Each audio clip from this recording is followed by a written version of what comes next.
What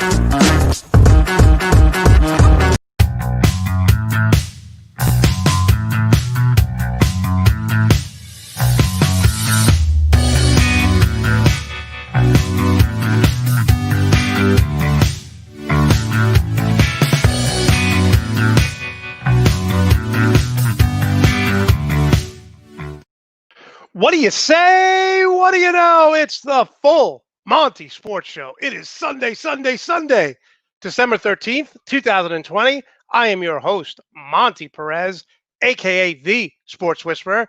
You can follow me on social media on Twitter, MonteJP231, on Facebook, Monte Perez, and on Instagram, Monte Perez 2. I want to thank everyone for tuning in last week.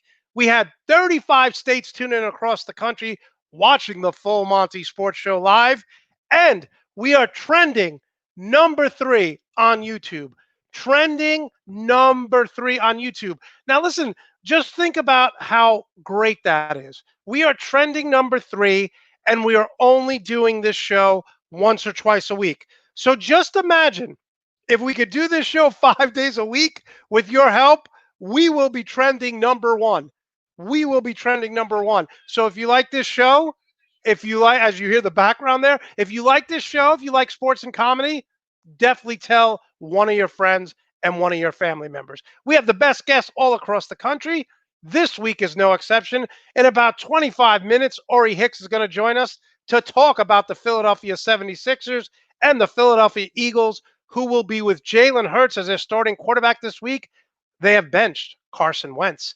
And then 45 minutes in, Super Bowl winner, running back for the former running back for the Green Bay Packers, Brandon Jackson is going to join us along with Jay Andrews, the host of 3rd and 2 Pod. Definitely want to talk some Packers with them. And at the top of the hour, our favorite person, Rico, Show Me the Money Graziano. He is 10-3 betting against the spread. That's right. He has 10 winning weeks, only 3 losing weeks against the spread. I am 8-5 against him. 8-5 against him in fantasy football. So you definitely want to check out that segment. Always a good time. And remember our drinking game, whether you're drinking coffee, mimosas, it's 5 o'clock somewhere. When we say one of these several phrases, feel free to take a drink of whatever you're having this morning. And thank you again for tuning into the full Monte Sports Show live on YouTube. Battling a little bit of a sinus infection here. Hopefully I won't cough during the show. We'll get to that at the end. I got a COVID test. Been very safe, but I got a COVID test on Friday, and we'll talk about that later on the show. But first, let's start our journey today with this. I started last week's show. If you didn't see it, no big deal. I was dating this woman, met her parents for the first time at dinner. They were not pleasant people, to say the least. Totally conservatives. The dad owned 58 guns. I accused him of being Arnold Schwarzenegger in Terminator 2. But in the middle of the meal, the father sneezes on me. And it was the wettest sneeze ever. It was all over me. The look on my face, I was so angry. My girlfriend at the time grabs me. She says, let's go to the bar real quick. She orders a beer and a shot. We do a beer and a shot. I'm cleaning myself off from all the wetness. And I say, what the hell's going on? Why would your dad just sneeze on me like that? Doesn't cover his nose. She says to me, look at it in a good way. It means that he likes you. I said, what? She said, yeah. It's like he feels comfortable with you. I said, oh, really? So when he really likes me, what's next? Is he going to pee on me like a dog does? What do you mean sneezing on me is he likes me?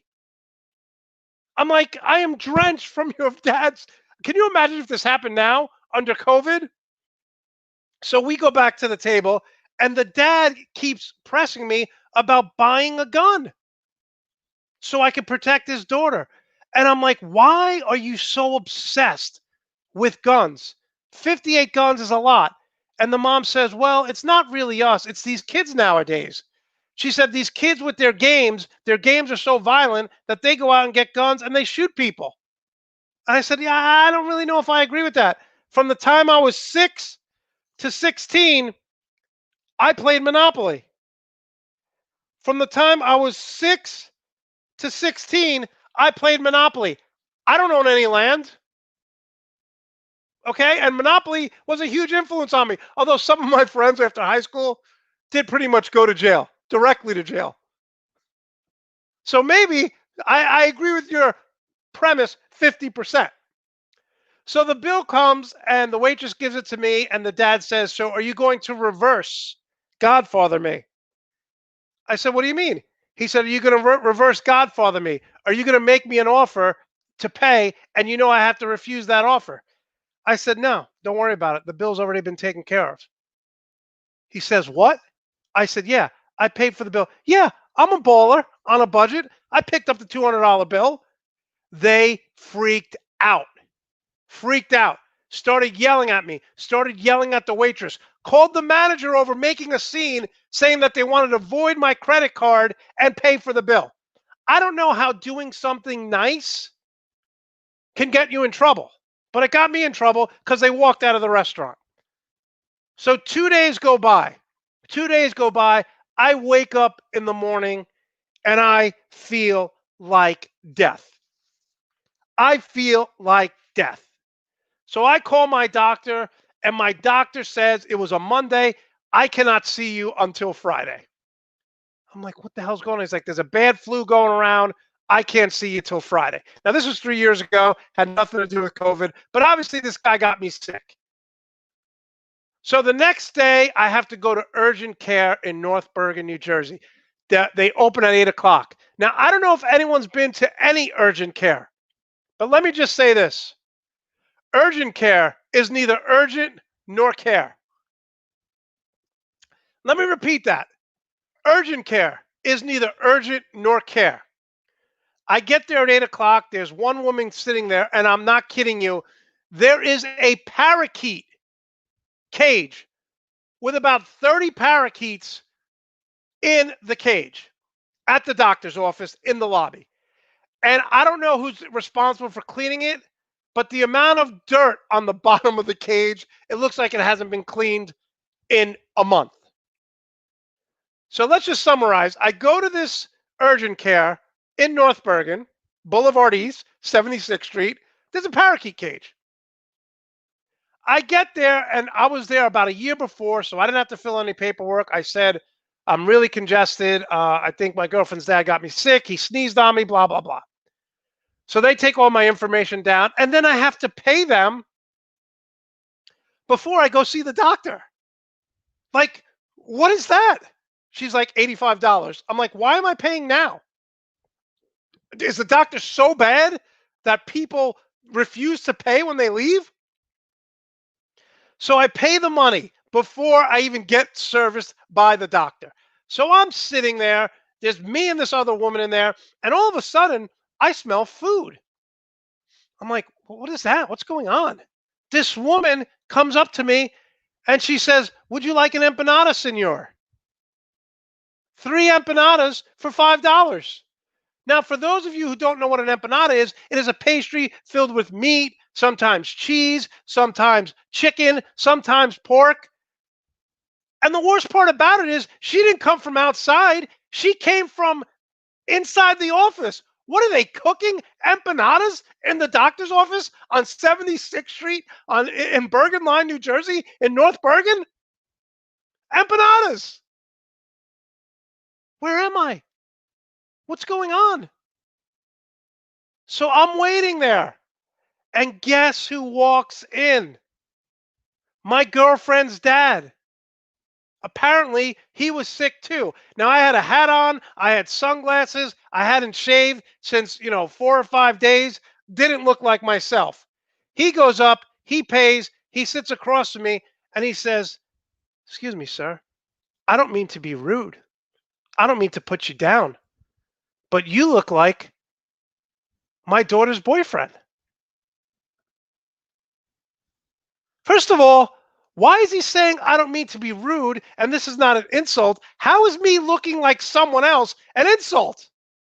I take off my glasses, I take off my hat, and I say, John, it's me, Monte.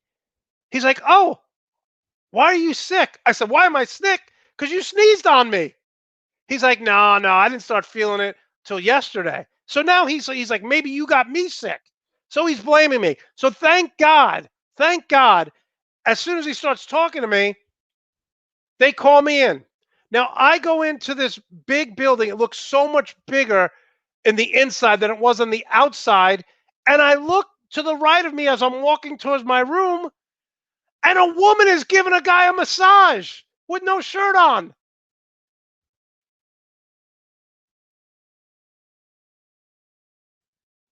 Where the hell am I? We have empanadas. Okay. We have steak and empanadas. We have a massage parlor. Is this a doctor's office or is this just sort of one stop shopping? One stop shopping. So I go into the back. The doctor comes in to see me, just doesn't even look at my throat, my nose. He just says to me, hey, man, I could sell you some antibiotics. I could sell you some steroids. I could sell you some codeine, cough medicine with codeine. What is he, Dr. Nick from The Simpsons? What do you mean? If you're a doctor, don't say sell. Don't say I could sell you drugs. Say I can write a prescription. At least pretend to be professional, Dr. Nick. He doesn't even look at me. I say, Doc, you don't even, can you look at my throat? Can you look at my nose? If you want me to. What the hell am I here for? I could have just called in a prescription. So he looks up my nose, he looks at my throat, he looks at my ears, and he says, yeah, you're not going to die. What?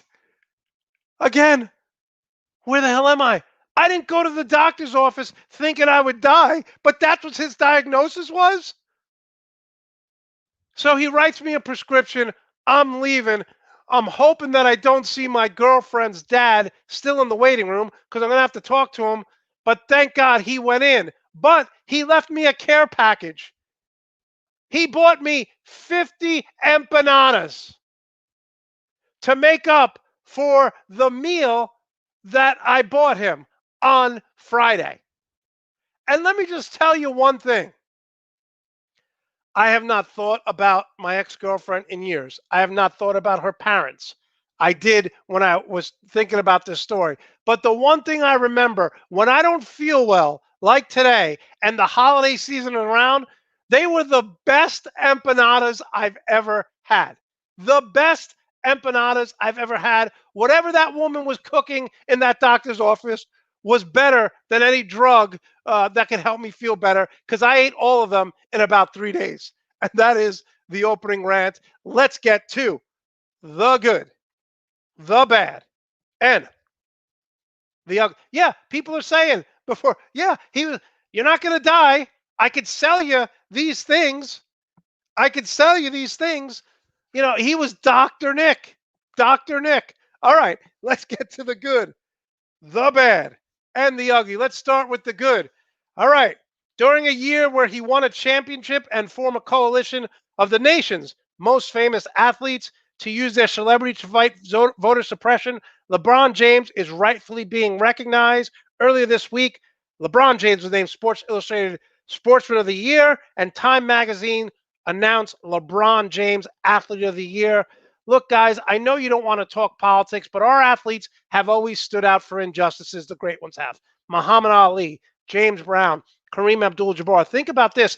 90% of the NBA players, because of LeBron James and Chris Paul's leadership, 90% of the NBA players registered and voted. So you want to make a difference? I want my athletes to speak out against injustice. So that's the good.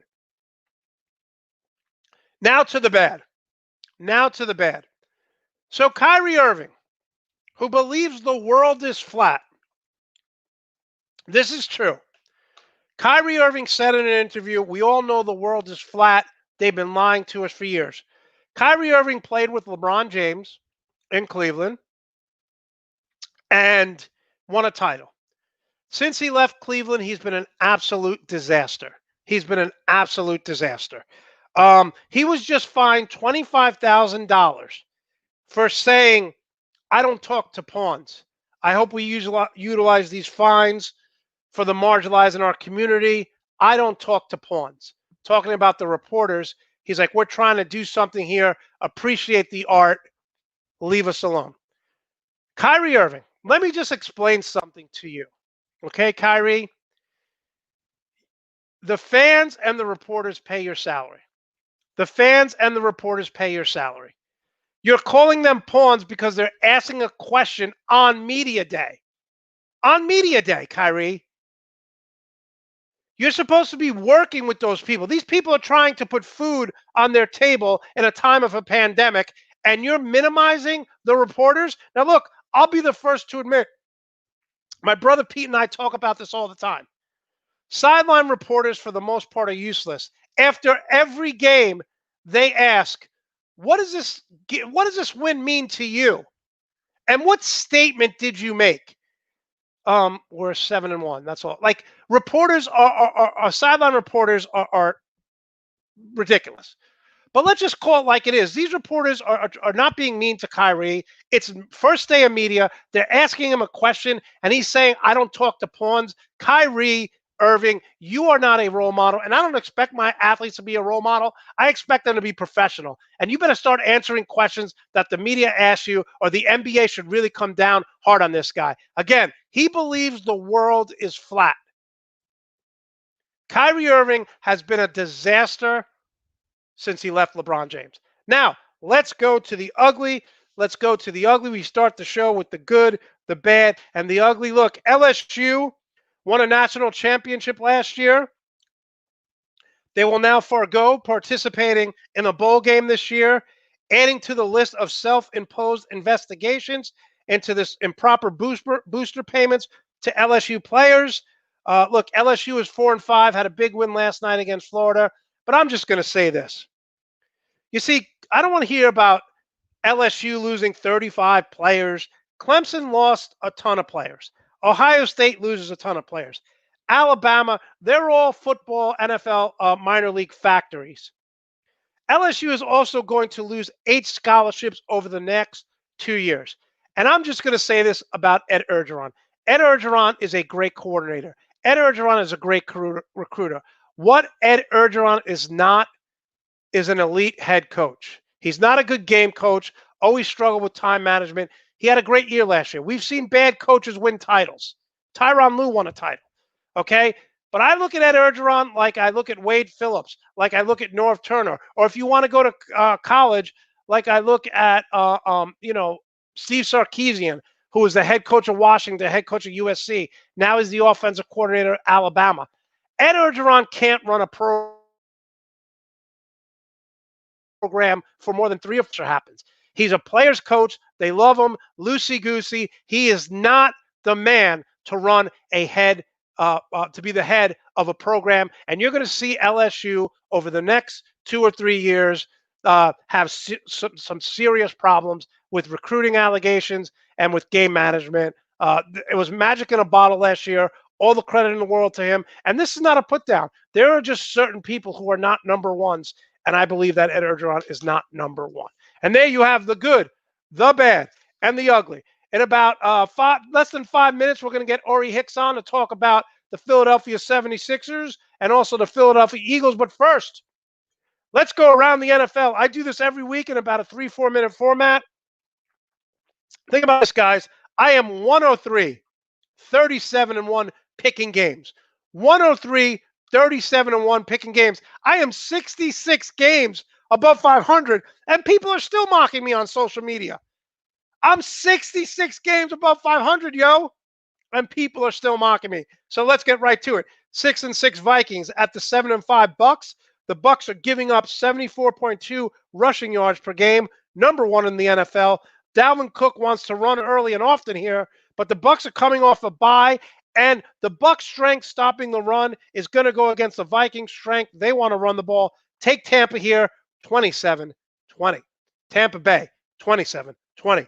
8-4 Titans at the 1-11 Jaguars. The Titans are 6-1 versus Jacksonville since 2007. Look, the Titans got embarrassed last week. They're going to look to run it up. Look for Derrick Henry to have a monster game. Take the Titans here, 34-20. 3-9 at the 2-9-1 Bengals. Andy Dalton is going up against his former team, so I expect him to throw the ball a lot. I don't know what's happened to Ezekiel Elliott. Played a little better last year, but he's not the same running back, obviously. I like Dalton to make the return and beat the Bengals without Joe Burrow 27-17. 4-8 Texans at the 5-7 Bears. Houston is 4-0 against the Bears lifetime. Kind of a weird stat, but Romeo Crennel has the Texans playing competitive football. Take Houston and Deshaun Watson here, 23-19. 4-8 Broncos at the 4-8 Panthers. I'm going to take the Panthers here just because I think they're coming off a bye, and I really like their coach. He's done a tremendous job, even though the team is young and inexperienced. McCaffrey's not playing again. But Robbie Anderson, the former New York Jet, is having a great year. Take the Panthers in a close one, 24-20. 0-12 Jets at the 8-4 Seahawks. Look, the Seattle Seahawks have sacked the quarterback 20 times in the last since week 9. 20 times. Their defense is playing well. I expect DK Metcalf and Russell Wilson to have big games. Seahawks roll. Jets go 0-13, 33-17. 8-4 Colts at the 7-5 Raiders. I'm going to take the Colts here in a slight upset. The thing about the Raiders here, when you expect them to play well, they get blown out. When you expect them to lose, they win. But I'm going to take the Colts here, 27-23. 4-8 Falcons at the 3-9 Chargers. Look, a lot of you know I'm in the DraftKings $1 million pool. I won my 12-week pool. So I have both of these quarterbacks going today. So I expect high scoring. Take the Falcons, even though Julio Jones is not playing, 34-30. Big game here for the Washington football team, 5-7.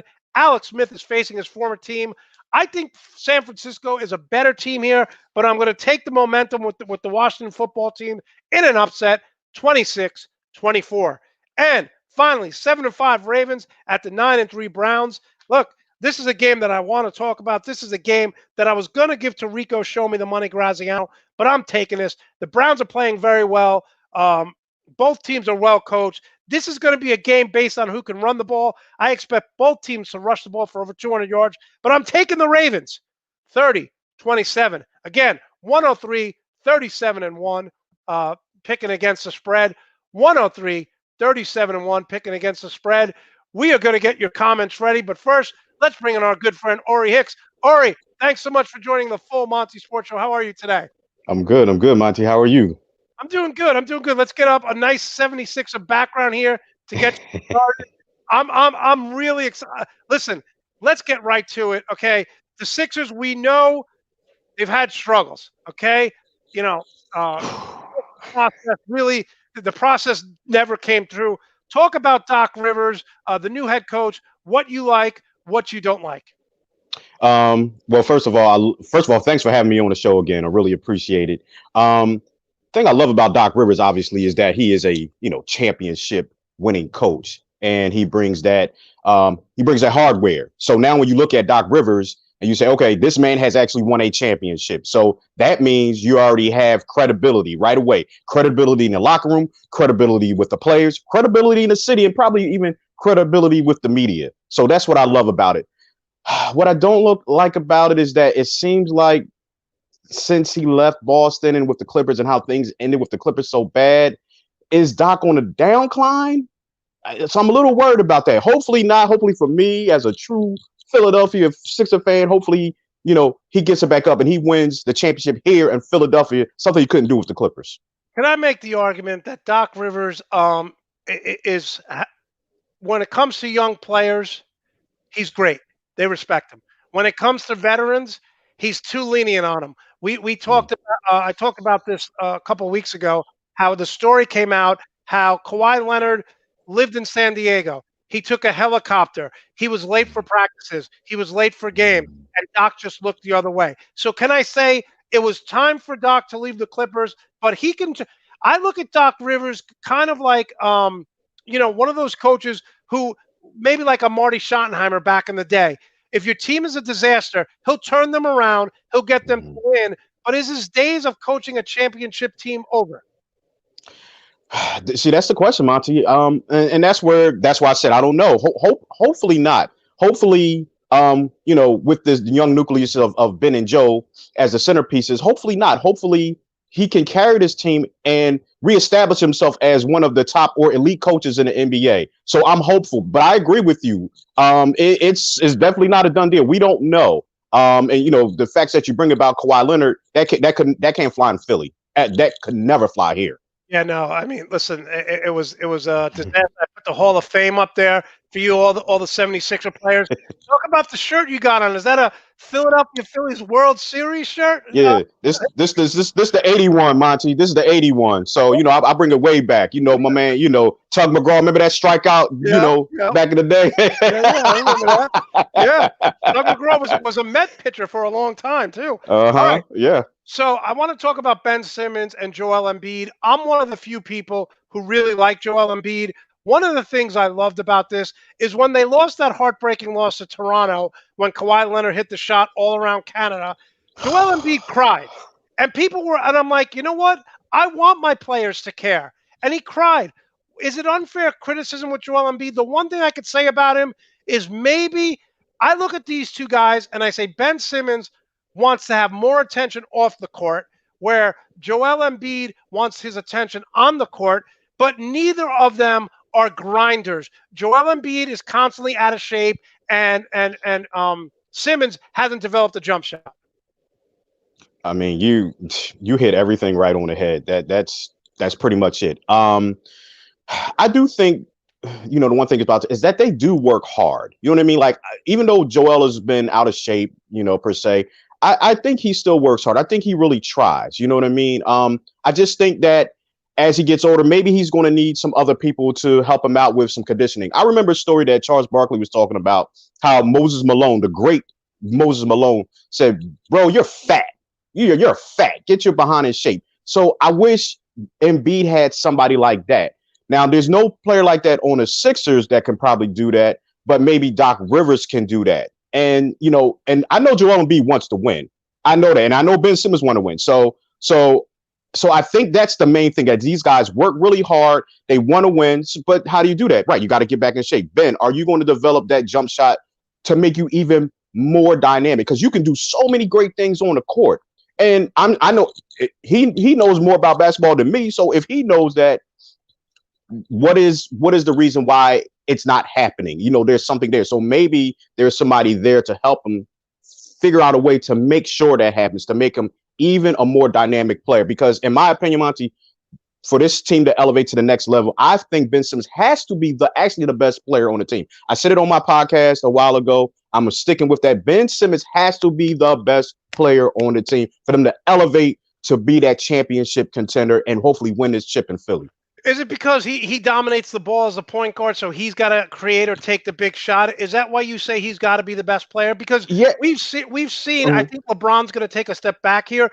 Bigs can be the best player. Giannis is the best player on his team, although he struggles. But Anthony Davis, down the stretch, hit a big shot against Denver to win it, that three-pointer. So you can have your big man take the big shot, especially Embiid is not a bad free throw shooter like a Shaq who's going to shoot like 50%. Why do you think your point guard needs to be the best player? I just think that because he has had a better health, a healthier career, although he got hurt before the playoffs started this year. I think he has to take the next level. Like, as far as I'm concerned, Joel Embiid is solidified. Everybody knows Joel Embiid is one of the best players in NBA. If not the top big guy, he's top 3.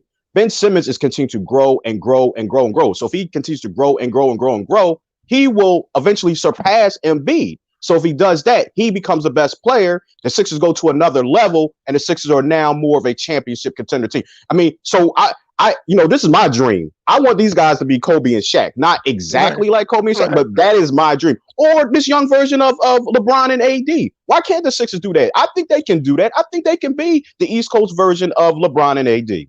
Now, there's a lot of rumors that Harden wants out of Houston.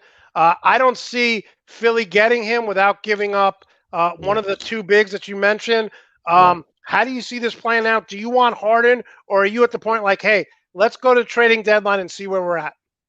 Yeah, I absolutely agree with you. There's no way to get Harden without having to give up probably Ben Simmons. And I don't want to give up Ben. I'm not giving up on him yet, especially that now that Doc Rivers is here.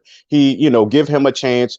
Give him a chance to figure this out. And, perhaps, like you said, wait till the trade deadline and see what you can get. See if anybody's panicking. Maybe you can get James Harden at a cheaper deal. But my goodness, if they had James Harden and Ben Simmons and Joel Embiid and Curry and Tobias Harris. I mean, how are you not the favorite to win the whole dang on thing? I think you. I'm sorry. Go ahead. No, a couple of quick questions here because you brought them up. You got Steph Curry, you got Dwight Howard. Dwight Howard was a consummate professional. A lot of it has to do with LeBron James setting the tone. Yeah. So Dwight Howard came to work every day. He was an integral part to them winning the team, staying focused. Had a little problems early on in the bubble. Didn't want to wear a mask. LeBron squashed that right away. Talk about the veterans, because I got to be honest with you here. When they lost J.J. Redick, I said that's the pro in the locker room that's going to hurt this team. Now you have two solid pros who have great work ethic. Say whatever you want about Dwight Howard, always in shape, and Curry is a gym rat. Do you agree losing J.J. Redick was terrible, and do you think these guys can step up and be that leader? So I'll answer the JJ one first. You're right, Monty, about his leadership, but I thought JJ at that point was a bench player. If you remember in the playoffs, I felt like when you played teams like Boston, he could never get his shot off. With quick athletic guards, he could never get his shot off. And the Sixers at the time could not find a way for him to get him open. So, I understand, I would have brought JJ back, but I just think because they didn't have shooting during the regular season, you get your open shots, right? In the playoffs, you don't. So I agree with you there. I agree with you there 100%. But I just thought that JJ was always the first one in, last one to leave. He'd always have competition with players, still does, shooting afterwards. So do you think these two guys coming in, because let's face it, this team is void of leadership. I thought Tobias Harris would do it. He didn't do it last year. Man, you are absolutely right. What's interesting about Dwight Howard? What I'm wondering is that, there was a perception that Dwight Howard is sort of silly coming up through the NBA. And at some point he had to grow up. And some people feel that way about Joel Embiid. So maybe they have that connection as big men. Hey, this is how I was perceived. I was supposed to be this such great player and it didn't happen for me. Like, hey, Joe, man, I don't want you to be that guy. You are a great player. You know what I mean? So maybe that he can translate to Joel Embiid and connect with him that way and elevate the locker room. Curry, as you said, Jim Rat. I mean, this guy shoots 47% from the field. I mean, what's possible? Curry might become the third best player on the team, which doesn't spell good for Tobias Harris. But if hopefully Curry's the fourth best player, which means Tobias Harris is the third best player. Curry, he's much better defender than people give him credit for. Absolutely. And maybe it's like, hey, let me get my ring. My brother got his ring. Yeah. You know what I mean? It's time for me. You know what I mean? Shine on me. You know what I mean? And this Philly's big market and whatnot, man. Wait till he starts hitting those 3-pointers. We are going to love him. We're going to love Curry. All right, so finally, before we move on to the Philadelphia Eagles, we're talking with Ori Hicks live on the Full Monty Sports Show on YouTube. What is your prediction for a successful season, year one under Doc Rivers? Year one under Doc Rivers, listen. Obviously, NBA, most teams make the playoffs, so I'm not going to say, they have to make the playoffs. No. Under Doc Rivers, I want to see Joel Embiid improve his game. I want to see Ben Simmons improve his game. I want to see this team defend much better. I want this team to at least get to the conference finals. You know what I mean? I know that's a hard ask for Doc Rivers. That's a big ask. That is. I know. I know. I know that's a hard ask, but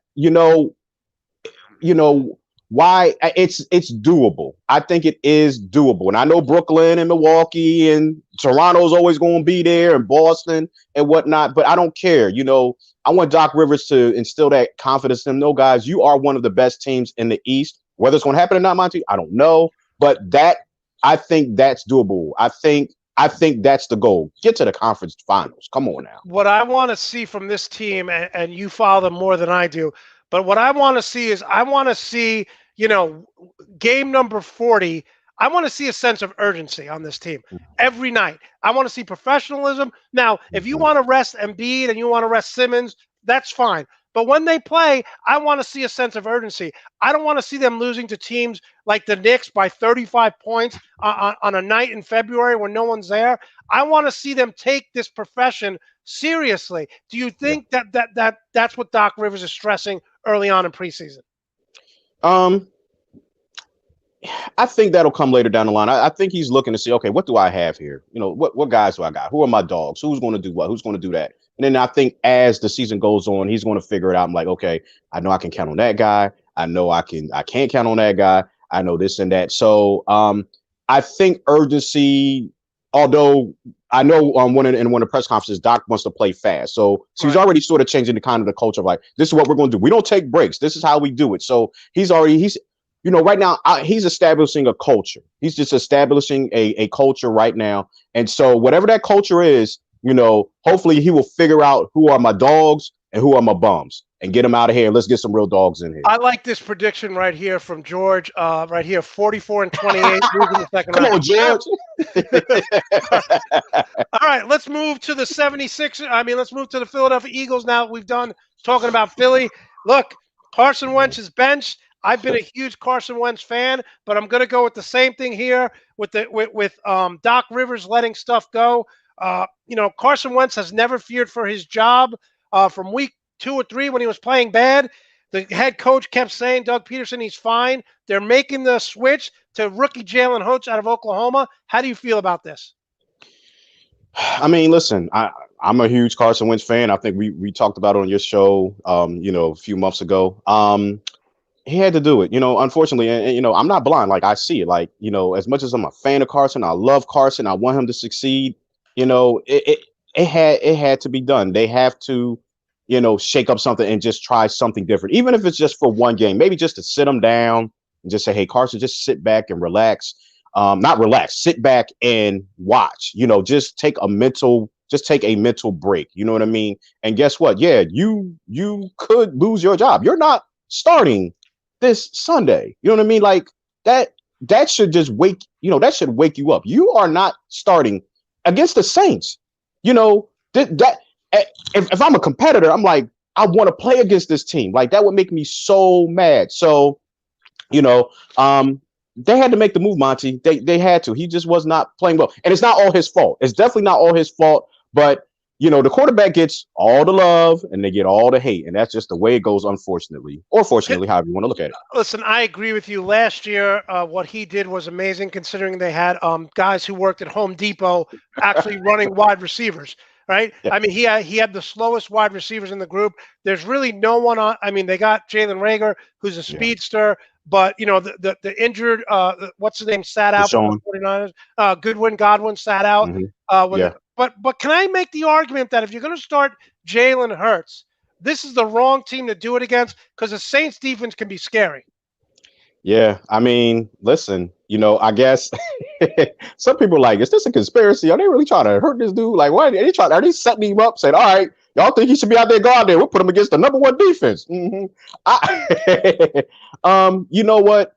If I'm Jalen Hurts, and I'm a competitor, and I've, been at Alabama, and I've, been at Oklahoma, and I've been on national championship teams, and I won championship teams, and I got to the finals. You know what I mean? I'm kind of looking forward to this challenge. You know what I mean? So, looking at it through Hurts' eyes, I don't think he sees it that way. I think he sees this as a tremendous opportunity to get myself out there and see what I can do against the best team. Now, he knows the supporting cast around him, and he is realistic of that. But perhaps maybe he's thinking, you know what?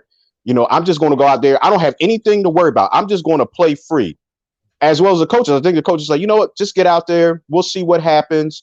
Play free, play loose. And maybe it's not going to happen, but maybe you find some miracle way to win this football game. Can I make the argument that Doug Peterson and Carson Wentz have regressed drastically since Frank Reich, who's now the head coach of the Indianapolis Colts, left as their offensive coordinator? Frank Reich makes quarterbacks better.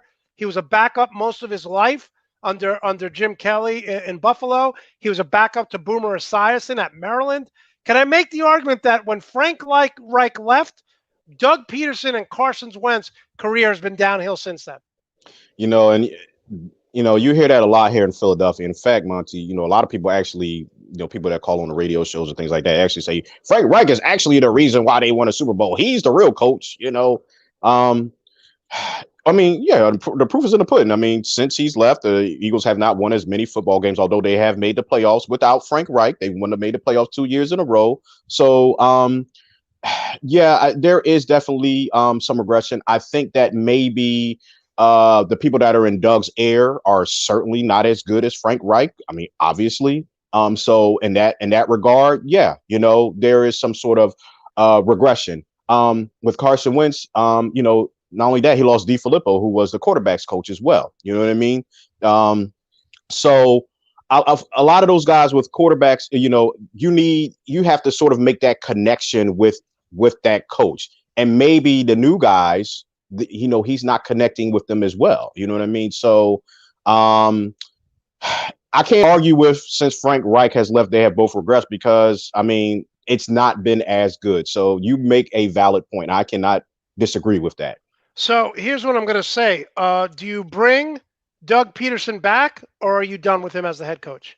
I'm bringing Doug back. I guess I look at it like this. You know what I mean? I'm going to look at it. Let's look at it over his almost 5 years since he's been here. 4 years with 4 games left. Okay, so first year they go 7-9. Second year they win the Super Bowl. Third year they make the playoffs, win a playoff game, and a drop away from beating the Saints and getting to the championship game. Who knows? Maybe they even get back to the Super Bowl. And last year they make the playoffs. After winning 4 straight. Miracle run with no talent on offense. So right. So in that short period of time, I look at how you weigh stuff. Look at what I'm weighing here, and look at what I'm weighing for a bad season, a COVID year, players in and out. If I'm weighing one thing, in my opinion, I hear, and a lot of people in Philadelphia don't feel how I feel about it. Why would you give up on Doug Peterson so fast? I've heard these arguments for a lot of coaches. People in Pittsburgh wanted to run Mike Tomlin out of town years ago. People in Baltimore want to run John Harbaugh out of town and whatnot. We are so quick to fire people all the dang on time. Let's give them a chance. I think he deserves one more year to see, okay, maybe this is the fluke year. Maybe this is actually a fluke year. You know what I mean? So, maybe this is just one of those odd years. Give Doug a chance. You know what I mean? Like, the man made the playoffs 3 years in a row. I agree 100%. Listen, if Bill Belichick is having Bill Belichick has won Super Bowls, and I'm not comparing Doug Peterson to him, but there are very few times in life where Bill Belichick has weeks to prepare and he gets outcoached. Doug Peterson outcoached him in that Philadelphia, and I'm not just talking about the Philadelphia special. Bill Belichick had no idea what to do to stop that offense. They scored 41 some odd points with a backup quarterback in Nick Foles. So I say give Doug Peterson another chance. And I'm also saying you got to bring Carson Wentz back. He's owed over 35. He owes a lot of money. They owe him a lot of money. So no matter what, if Jalen Hurts plays well, I could see a scenario where Carson Wentz goes to Indianapolis, because Phillip Rivers is on his last year. He's going to be done. You bring Carson Wentz back with Frank Reich. Now, how do you see the quarterback position playing out? Jalen Hurts plays well. Do you keep riding with him? Where do you see Carson Wentz's career next year? Is he wearing an Eagle uniform? I think he's definitely wearing an Eagles uniform. Like you said, I mean, if they cut him next year, that's a $60 million cap hit. Yeah. And even if you trade him, there's still money, that's still cap against you. You know what I mean? So I think maybe this year too. Okay, maybe Carson was just a fluky year. You know what I mean? Maybe you just had a bad year. So I think what happens is if Jalen Hurts plays well, over the last 4 games, I think what you have is maybe, going into the offseason, going into the preseason, we're going to have a quarterback competition. I think that's what you may have. So, but I think that Carson Wentz will be back. He will be the starter. Jalen Hurts will be the backup. I know people are like, now, how's that dynamic going to work? That can't work in the locker room. Carson's going to be constantly looking over his shoulder. You can't have that. You can't mess with his mental ability like that. You know what? I don't know that you can't. I'm not going to say that you can't do that. So what I am going to say is that it's too much money to get rid of Carson Wentz right now. They're not cutting him for sure. 100%. And if you do trade him, like I said, that's a lot of money against the cap. I think that I'm pretty sure, I'm more confident that he will be back over Doug Peterson. Like, the Eagles lose those last 4 games and they look really bad. Doug could be in trouble, although I don't think he should be. But I think Carson is back next year. Yeah, I agree. I think that they're both going to come back. Listen, sometimes a young quarterback puts too much pressure on himself. They need to sit down, see what's going on. Carson Wentz, in his second year, said that the game started to slow down for him. I think the game has sped up for him this year because he's trying to make a big play every time. Listen, Ori, we love having you talking Philadelphia sports. We're going to have you on again to talk the Sixers. I don't think the Eagles are going to make the playoffs, but how can we follow you? How can we support you? Absolutely. Appreciate you having me again. Yeah, we're on TKO Podcast Trending with Keisha and Ori. Check us out. We are on all platforms. We have a YouTube channel. So click that subscribe button. Hopefully you enjoy our content. My co-host Keisha's she can hold her own, Monte, and she was talking about Larry Brown. She was hammering me over the head about Larry Brown every dang on episode darn there, whatnot. So, and she's a basketball coach. One of her players. We actually had an episode with Michaela Vaughn, who was on the championship team with Notre Dame. Yeah, that was one of her players that she coached and whatnot. You know what I mean? So check us out. TKO Podcast, Trending with Keisha and Ori, YouTube or anywhere you can find podcasts. Check us out. I hope you enjoy our content. Real quick, are you on Twitter? Because I tried to find you. I didn't get you. You're just on Facebook. Yeah, I'm not on Twitter. I am on Instagram. You can follow me on Instagram at Director Ori on Instagram. People love what you bring, the passion, and they love your background. Awesome job as always. We'll see you in a few weeks to talk about the 76ers again. All right, appreciate it. Thanks so much. Take care. That was Ori Hicks, does a tremendous job. Listen, guys, if you like Philadelphia sports, he's your guy. Love having him on. Listen, we're going to bring on two of our favorite guests right now. We're going to bring on Brent. Look at Brandon's background. Wow, let's check that out right there. That is styling. He's not there. He's on mute. I don't know where he went, but let's bring on Jay. Jay, how are you today? What's going on, Monty? Nice to be here again. How you doing, man? I'm doing good, man. Doing good. Let's bring on Brandon. Brandon, so nice to see you as always. How are you? I'm doing well. All is well. Brandon, talk about that picture behind you. Did someone paint that for you with you in college? And yes. Who did that? Yes. Actually, a couple of years ago when I went back up to Green Bay, I did an appearance there, and a young man had some photos of me, and he said that he. Oh, you talking about this? Oh, I'm sorry. Yeah, that one right there. My wife had this done for me. That is my beautiful. Wife had this done for me. That is beautiful. Yes, and it was a couple of years ago. She got in touch. I forget the guy's name, but she gets in touch with him. He paints this picture. I give him 3 pictures that I like, the action shots, and it's detailed to the T. And this was a Christmas present for me. That is awesome, man. That's really nice. Very nice. All right, guys, going to put your background up. And, Jay, we're going to start right away. We're going to get you fired up. Can I make the argument that Aaron Rodgers and Davante Adams are the best quarterback-wide receiver combo in the NFL? Rodgers has 36 touchdown passes.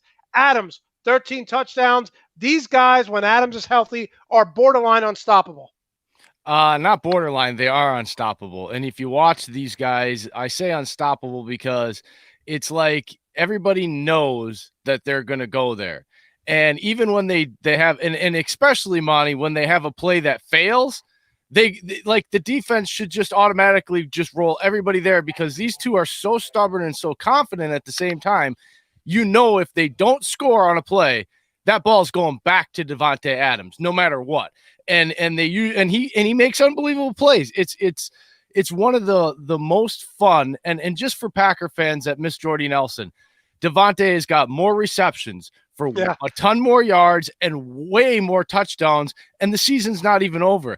As great as the Nelson to Rodgers to Nelson was, the Rodgers to Adams is going to be historically prolific, not only in Green Bay, but I think when this is all said and done, whenever Rodgers walks away, I don't think there's going to be another combo in Green Bay that's going to be this good, regardless of numbers. It's been a long time. These guys are unstoppable. He catches 77% of his targets. He's been targeted 111 times, has 84 receptions, 1,029 yards, 12.3 yards per reception. So this isn't dinking and dunking. This is down the field. You saw it last week in the end zone at the back, 10 yards, 55 yards in between a defender's arms, double covered. No, it's and amazing. He still makes the play. No, it's amazing because he could beat you deep. He could beat you over the middle. He could beat you for 50 yards on a screen. You know, Brandon, I'm going to talk about this because I'm losing my mind because I have Aaron Jones in my fantasy football league and I'm in the playoffs. He's averaging 5.2 yards per rush, 36 catches, but it's almost like he splits times with Jamal Williams. As a former running back, as someone who puts up numbers, can he go to the coach and say, hey, can you get me more touches, please? He can, but I don't think it'd be wise. Just for the simple fact that Jones, when he is in the game, he's touching the ball and he's getting it at a high rate, whether it's in the passing game or the running game. But you also got to look at it too. Aaron Jones is coming into a contract season, and also not just Aaron, but Jamal. Jamal is also too in a contract year as well. And then not on top of those two things, you do have a young running back that was drafted in the second round that should soon, rather than later, get an opportunity to showcase his skill.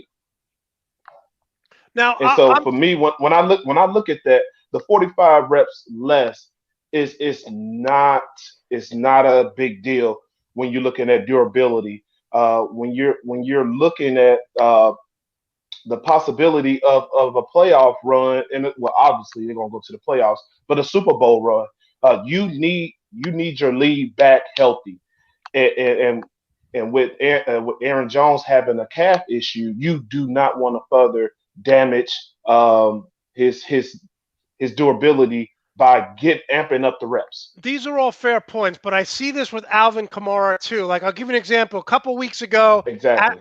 Aaron Jones, he didn't get worked a lot. They're going into halftime. They're driving down. He's on the sidelines. I'm like, don't you want your best players in? Sean Payton does this with Alvin Kamara all the time. Like end of the half, he's sitting Kamara. I'm like, what are you doing? Am I Also, you got to overreacting look at here? Am I overreacting? you're not overreacting because I do have Alvin Kamara in my fantasy league, and I need him to have at least about three more receptions because he's not getting them right now with Taysom. Uh, I just look at it like this. When it may be just a trend going on now. When you have a running back that signed a new contract, is it the responsibility to keep him healthy or continue to run him into the ground? Because you paid him all this money. Why run him into the ground when you have backup running backs and you can also save him for the playoffs? Can I Because make both this of these teams are in the same scenario. They're going to the playoffs. right? But can I make the argument that the shelf life for a running back is no more than 5 years? Why not get the most That, out of them? but that's true. But why not preserve that shelf life Okay. by detouring some of the reps? You make good points. All right, Jay, you ready to get fired up? Because I know you're going to lose your mind on this. Oh boy. Okay. This guy, when they got rid of him, I lost my mind. The toughness on this defense went out the window when they lost Blake Martinez. He has 111 tackles with the Giants this year. You can run all over the Packers. This was a tremendous mistake. How good or how bad can Jay, this it's a defense be? setup. It's a setup, Jay. I'm gonna tell you right now. Blake Martinez has 111 tackles. He's also now in a 4-3. He's also, I did some research, he's played 66 snaps as a defensive end and hand in the ground. Also, he's still average first contact with Blake Martinez is 4 yards down the line of scrimmage. He has But as he's a many linebacker. he has as many sacks and tackles for loss as I can count on one hand. That's not what you pay a $10.5 million a year linebacker, middle linebacker. He's not like, if you're going to go through, regardless of grades, and start talking about the best middle linebackers in the nation, you're not getting to 15 or 20 before you even start to think about Blake Martinez. I don't care what his stats He's a are. specialist. He is not the toughest. He was not the toughness of this defense. He was not the heart and soul of this defense, and you could tell by the way he talked Jay, about it when he left and walked out of the building. is he not the completely James dismissed Harden it. of the NFL? Is he not the James Harden of the NFL? He's a specialist. It's all stats and it's all fluff, man. Fluff and numbers that make it 111 look great. tackles every year is not fluff. That's and you get tackled That's now. rough. That's rough. That's not fluff. You get tackles, by the way, for being the closest man when he runs out of bounds too, Wait a which minute, is a great time out. thing that Blake does. Jay, let me just say this. Yes, he's making tackles 4 yards down the field because he's a linebacker. That's what he does. I don't expect. When the Packers play big here, Monty, because the thing with the Packers in there, when they play nine defensive backs, they give up big runs. When they have went big with 3 traditional 3-4 down linemen, 2 traditional linebackers, and Za'Darius and Preston, or now this year played man press coverage or blitz, they are averaging less than 3 yards per carry. Now the problem is they play these soft zones and these nickel and dime packages about 70% of the time, and that just gives up these huge runs. When they choose to play and actually put personnel that can stop the run, they're much more effective than in those same scenarios with Blake Martinez. Those linebackers are actually attacking the line of scrimmage. And by the way, they're better in coverage than Blake is. Blake allows 80% completions when he's in coverage too, which is something when you're paying a guy $10.5 million as a middle linebacker in a 4-3, he better be better in coverage than that. I mean, okay, so I'm going to say they left because of the money, and it wasn't worth it to pay Blake that Jay, kind of money. I get everything you're saying, but Zach Thomas wasn't he couldn't cover anyone, but he's a tackling machine. And we'll go to you, Brandon, here. Where I look at this team 25 years ago, the rules were different. It's set up to pass now, Monty. Okay, but he's a specialist, like he said, James Harden of the NFL. Here's what I see. I watch with my eye test. This Packer team is like an MMA fighter or a boxer who just wants to box, or an MMA fighter who just wants to stay on the feet. Once you get him to the ground, once you punch him in the mouth, there is nothing the Packers defense can do to stop an effective running game. We saw it with Dalvin Cook. Brandon, how do you change this defense in week 13? Well, I'll tell you this. It's like that Roy Jones and Mike Tyson charity boxing match. Roy Jones talked about what he can do and him being a champion, and Mike Tyson just came out and punched you in the face. And after a couple hits, Roy Jones just kept asking, am I bleeding? Am I bleeding? And that's for me, that's what the Packers are asking right now. Are we bleeding? Because they can't stop the bleeding right now. And that refers to defense. And with this scheme, they're fit for a shootout. They're not fit for a grind it out. Exactly. The Packers, if possible, would rather their offense play defense and their defense play special teams. That's just how it looks right now. Until Pedden gets the boot or Pedden change the scheme, this is what you're going to get. Thank you. It's a Pedden thing, not personnel. The Packers are not built to grind it out. And that's why Blake Martinez was saying what he was saying.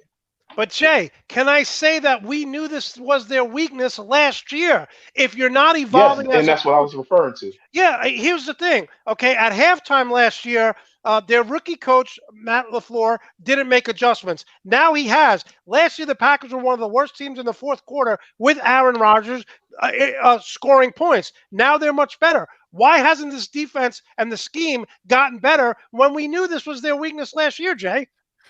Because their head coach has been way too patient with kicking the old guy out. That is the next revolution of Dom Capers. He's a guy that refuses. He says what he says, that he doesn't care, and it's evident. And now you actually have the head coach saying things and making comments that would lend you to believe if this keeps being an issue. And here's the other thing, Monty. It's not personnel. Because now the GM is going in, he's bringing in Billy Wynn and Price and Rush, and they're bringing in, okay, you don't think you got enough bodies, and so he's not lending him the excuses anymore personnel wise, and so he better do it, because the proof's in the pudding, Monty. When you look at the tape, look at the numbers, again, when they play personnel and they attack, they stop the run at a very great clip. The problem is they play that down once or twice, and then it's right back to Petten's love of having 9 defensive backs and all this athleticism, and there's a 62-yard run popped off. So it's about play calling and use of personnel, not the talent, and I think the GM and the head coach are putting this in his court, and if it doesn't change, Petten's got to go. And I've been out on Petten since that championship game, Monty. All right, go Monte, for it. Monte, I didn't know Petten had this much juice, for one. And then when you look at him with Mike McCarthy, you would have thought he would have had the boot after 1 year with Mike McCarthy, and he survived 2 or 3 years with Mike McCarthy, and now he's in his second year with Matt. And so you look at it like now, like, well, when it comes to defensive coordinators, it seemed like they get more time than offensive coordinators because it takes time for defense to gel. Well, right now, once again, it goes back to the bleeding. When you have a nosebleed, what do? You put the tissue up Yeah, your exactly. nose and put your head back. Yeah. That's not what the Packers are doing right now. They're constantly just allowing that middle to be attacked by the offense and especially those running backs. And they're not stopping the hole. They're not doing what it takes to stop the bleeding. All right, Jay, look, we're going to move along here. Can we just make the argument now that drafting Jordan Love out of Utah State in the first round was a colossal failure? The Cardinals went out and got DeAndre Hopkins. Okay, the Bills went out and got Stephon Diggs. They've helped their quarterback. Why the hell haven't the Packers drafted a skill position player since the year 2005? This Jordan Love pickup was an absolute failure from the get. I said it when it happened, and I still believe that. Okay, so you're telling me that it's not worth to, it's a waste then to secure the future and continued success. And I'm going to say that no, because here's the problem. In NFL history, there's only one franchise that has had 35 plus straight years of Hall of Fame elite quarterback play, and that is the Green Bay Packers. And why? Because they have a propensity to go out and pick a guy in the first round that they love, the pun intended, not that they need. And see, the problem with all these bust at quarterbacks is because the Christian Ponders and the all these other young guys that get overdrafted year after year get drafted by what? Franchises that are chasing a quarterback because they've went out and spent money on every other position, but they don't have the one that can get them over the top or do the job, and that's the quarterback. And so that's why they get it. So the Packers are investing in the future. This guy will have the exact same treatment as Aaron Rodgers, except for Rodgers will not be a guy that tries to hold him back. He helps him, which is going to make it easier for him to transition. There is nothing wrong with what they did, because at the end of the day, this is about draft and develop. And the receivers they had, look at them all year 3. Most receivers take 3 years before they pop. So great. These other first round wide receivers and all that. You've also got guys on that field like John Runyon Jr. out of Michigan, who has come in 2 games. That was a wasted pick, everybody said, and played great. And the offensive line. So you have to invest in protecting your quarterback at an advanced age to keep him upright. And it's smarter to invest when you really like a guy and let him sit, learn your system, learn your personnel, learn how your culture is, and be ready to go the same way they transitioned from Brett to Aaron. Hopefully and there's no guarantee, but nobody knew for sure that Aaron Rodgers was going to be him either. But it's better to do it now and be ready for it and probably and more than likely be ready and have this continued success, then wait a few years and be chasing your tail and draft 3 or 4 guys like the Bears and several other teams and still and waste historically great defenses and be in cap hell. So I don't see it as a waste at all. Okay, so you said a few things there that we'll let Brandon get to, but first you said at the end of the day, and when we have one of these catchphrases, people take a shot. So thank you for saying at the end of the day. Here's the problem I have with this, Jay, and Brandon, I'll let you answer. Okay, this is not the Jets. This is not the Lions. This is not this is not the Browns. This is the Green Bay Packers. You went to the NFC Championship last year, and instead of going out and getting one of these wide receivers or getting a stud linebacker, since you lost the tackling machine in Blake Martinez, you went out and got a project. This is the Packers, which means we're going to win now. Rodgers is at the end of their career. If you could get help for Buffalo, if you could get help for Kyler Murray, why not get help for Aaron Rodgers? Brandon, do you agree the Jordan Love pick was a mistake? Brandon, you're on mute. Sorry. Go ahead. Well, right now we really don't know if he's third Jordan string. Love, he's not even the backup. But once again, we don't know what the deal's with Aaron Rodgers here in the near future. And so you can say the same thing with Brett Favre and Aaron Rodgers. We just don't know right now. But if we're looking in the present and not in the future, you will say yes, only because Aaron Rodgers only have Devontae Adams to throw to. And that's why Devontae is having the year he's having, but also missing 2 to 3 games every year.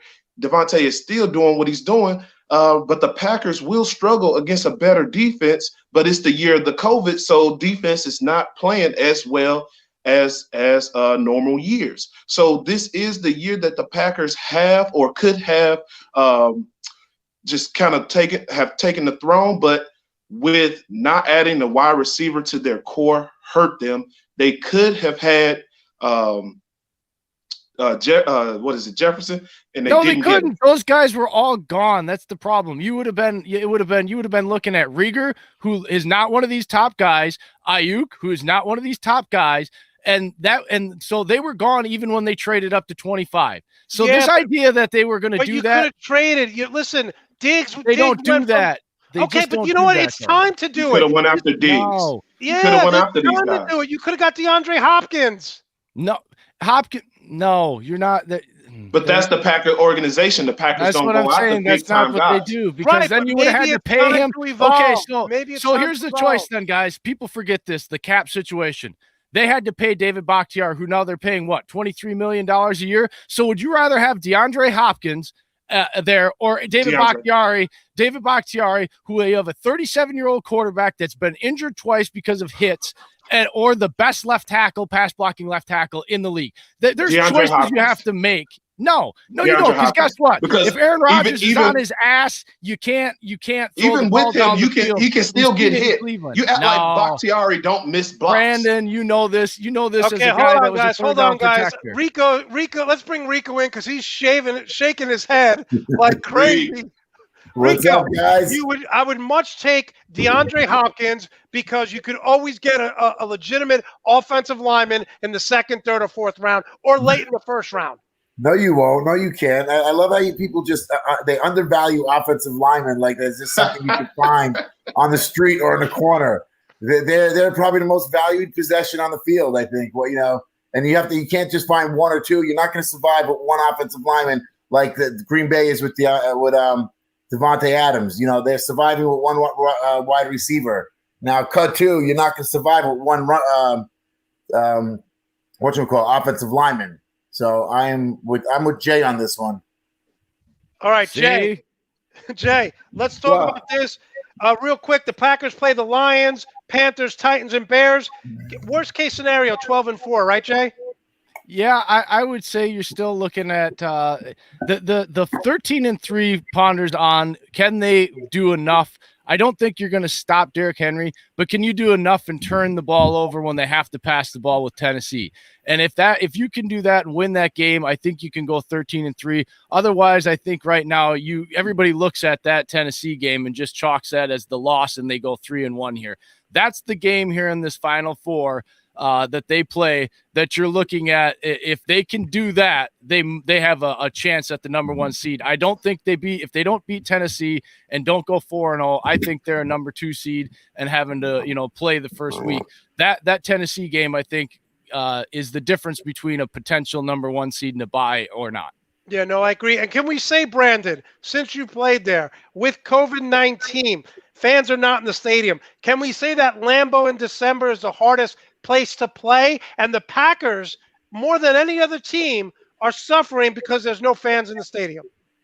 So without fans in the stadium, Lambeau is one of the easiest places to play. But with the fans, it's one of the toughest places to play because you have the crowd noise, you got the atmosphere, and you got the cold weather that's involved. I made this point to Jay weeks ago about how the fans deserve to be in the stands at Lambeau Field in December.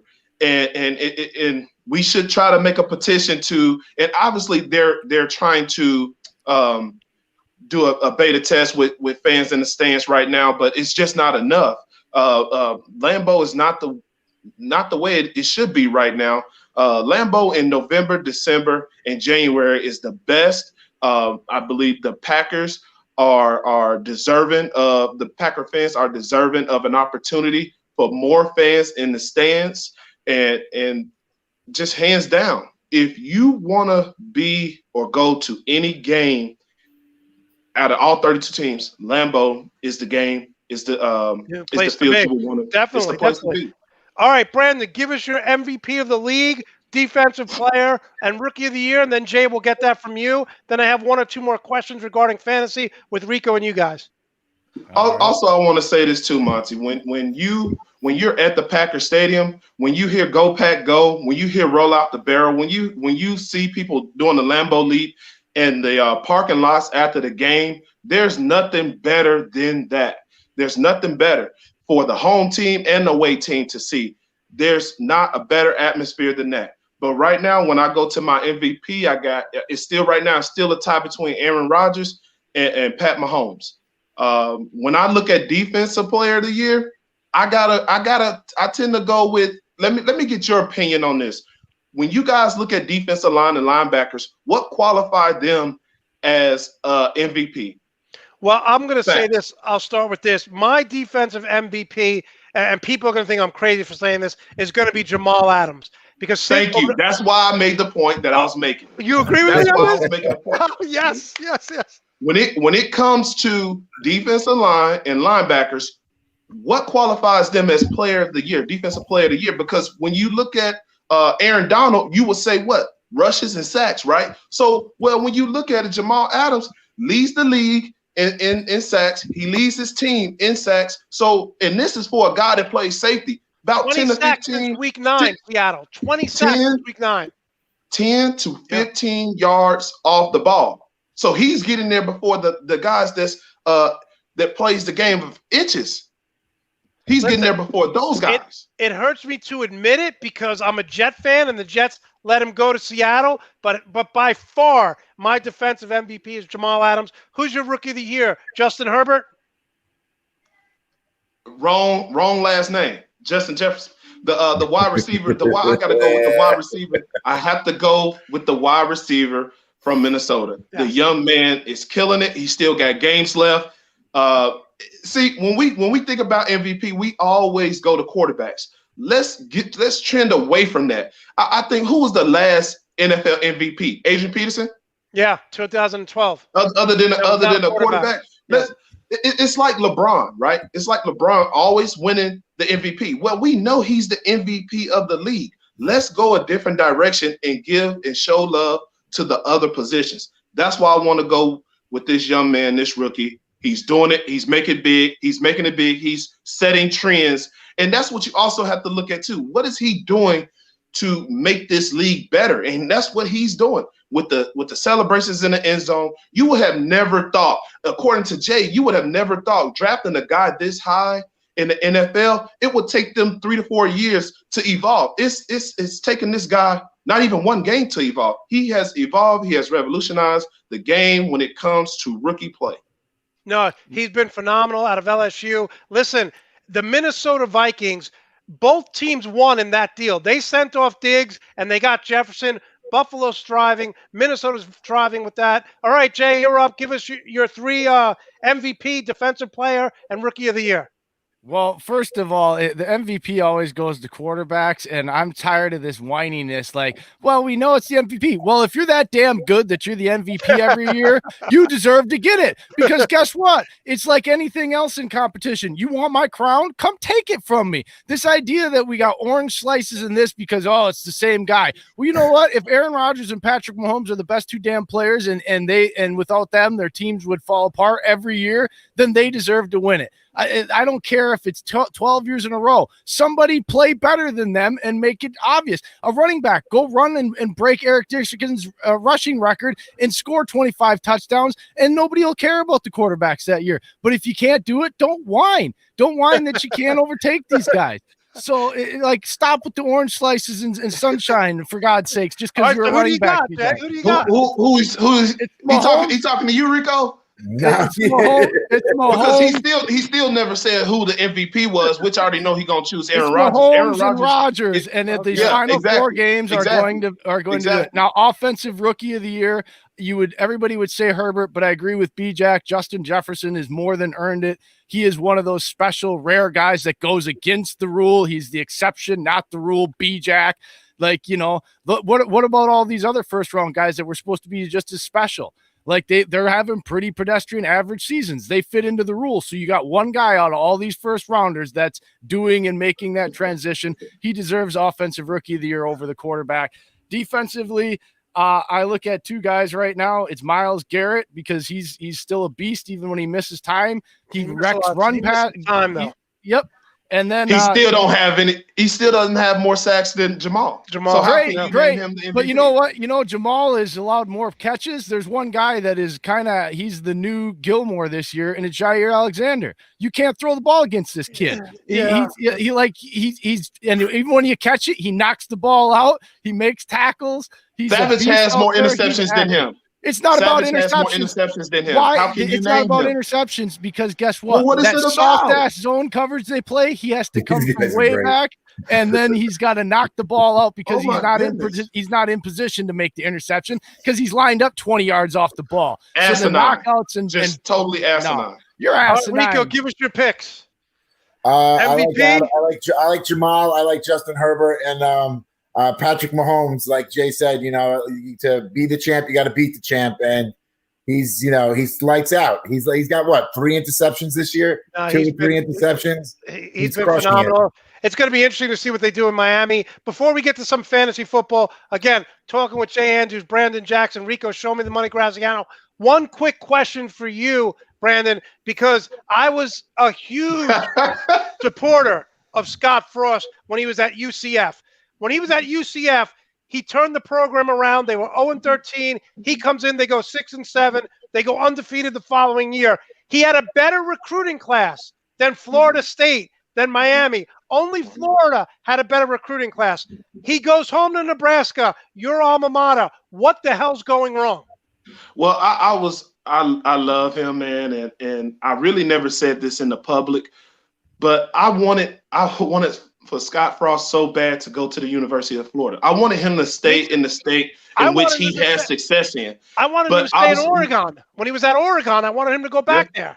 Yeah, that's true. That's true. But he had success in the state of Florida, and he left. He had an opportunity to go to Florida and just grow that organization, that program. He came back home, obviously, which that's where he's from, and it's not doing well. For the simple fact, it's so much pressure. It wouldn't have been nowhere near much pressure on him to go to Oregon or stay in Florida, but he went home, and that's where the most pressure is when you go home, because they're looking for you to do more than the previous guy. And the previous guy won 9 games every year for what, 4 or 5 years straight. Yes, he did. So that's tough. And they wrote they wrote him out of Lincoln. Listen, there's a big difference between recruiting in South Florida than recruiting in Nebraska. The talent level is just not the same. I mean, is he on the hot seat? If you ask people in Nebraska, I would say yes and no. But for me, I believe he's on the hot seat. I believe that when you're in the Big Ten and you're not even scratching the surface of winning or coming close to going to a Big Ten championship, that's tough. And you got teams like Northwestern and Indiana that's doing this, and we're such a prominent program. So why is it that we can't get to that championship game? It's amazing. What's stopping us? What's slowing us down? It's that amazing. Quarterback. To me, I feel like it's that quarterback position that's slowing it down. We got to change that quarterback position. You saw what happened when we had Zach Taylor, aka the head coach of the Bengals, in there. What did he do? He revolutionized Nebraska's passing game. And what we did was we went backwards in time, and now we're finding ourselves behind the 8 ball and trying to catch up to a Northwestern and the Indiana team. It's just killing it right now. It's amazing because I see what Kirk Ferentz does every year at Iowa with not a lot of talent. He wins 8 or 9 games every year. Sometimes he wins 10. He'll win a bowl. There's no reason why Nebraska with Scott Frost should not be winning 9 games. All right, finally, guys, I am beating Rico. Every week we pick fantasy football.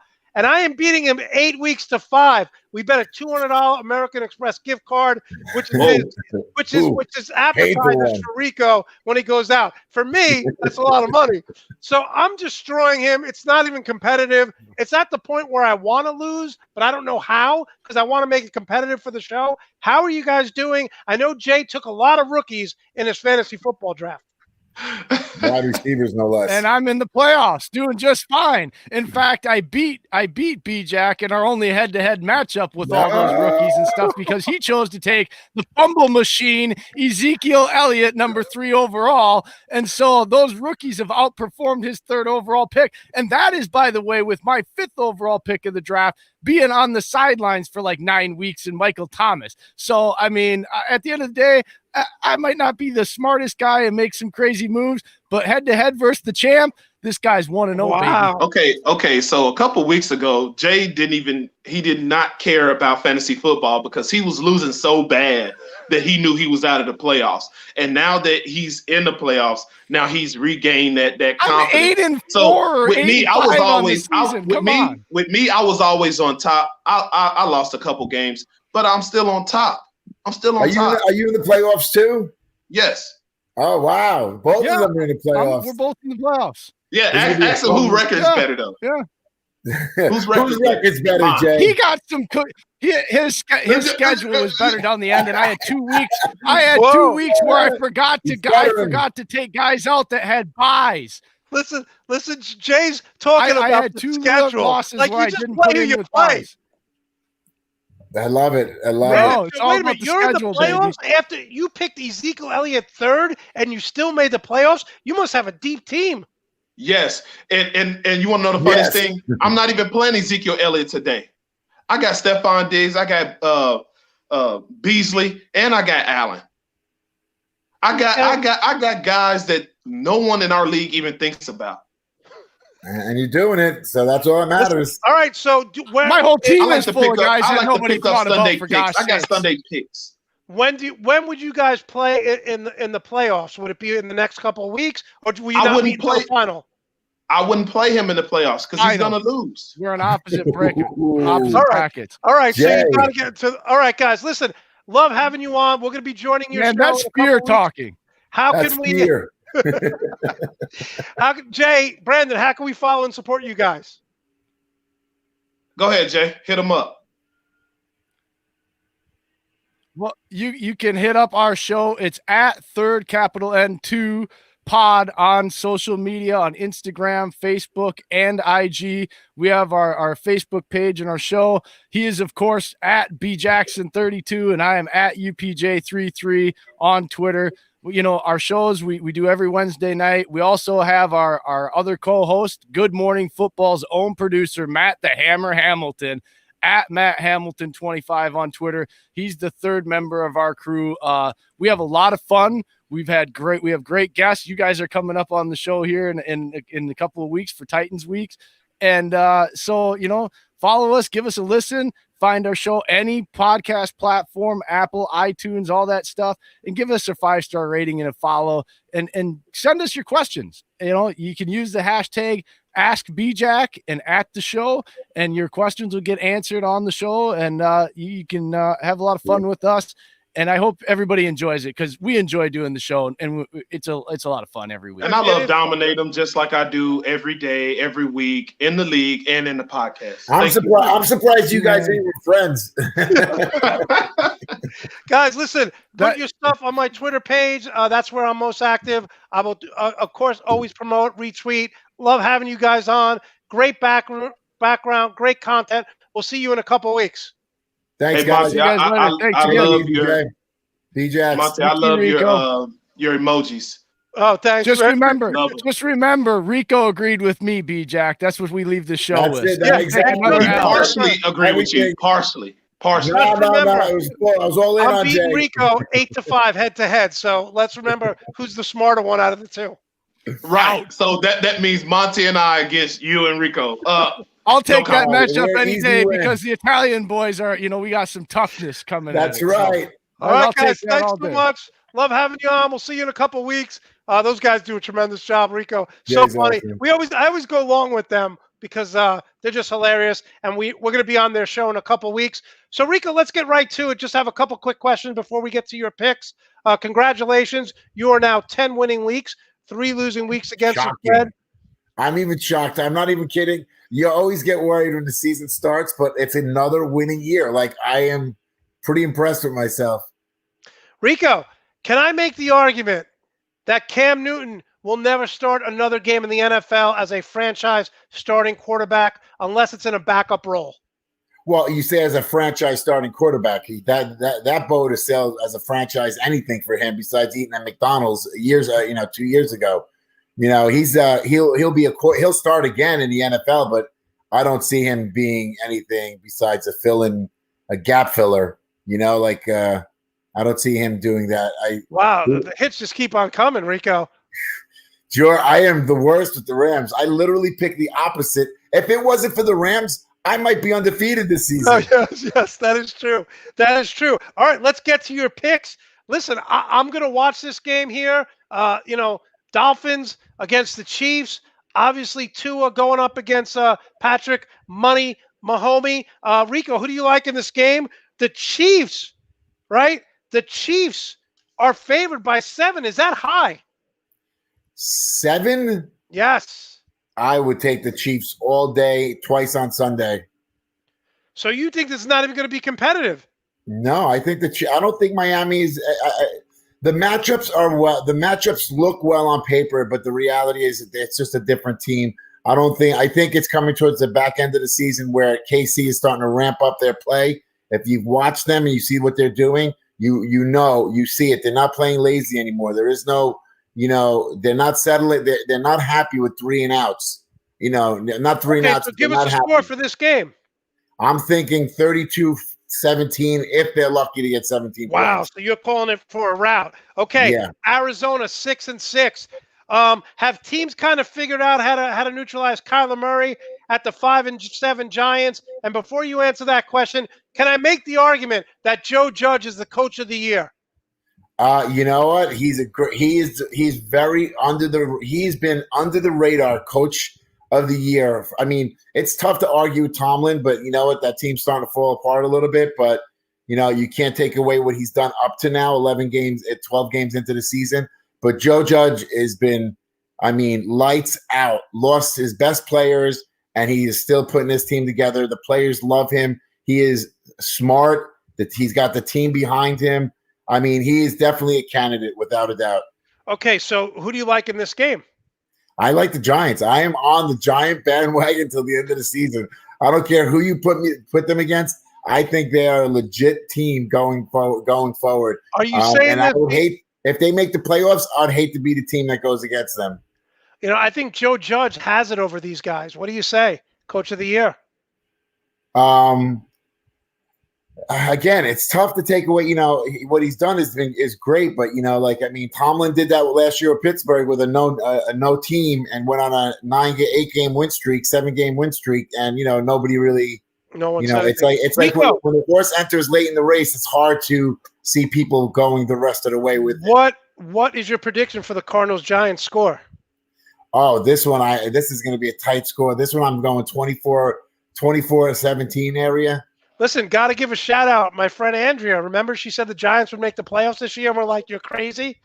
So, okay. And I said the Eagles would make the playoffs. So did I.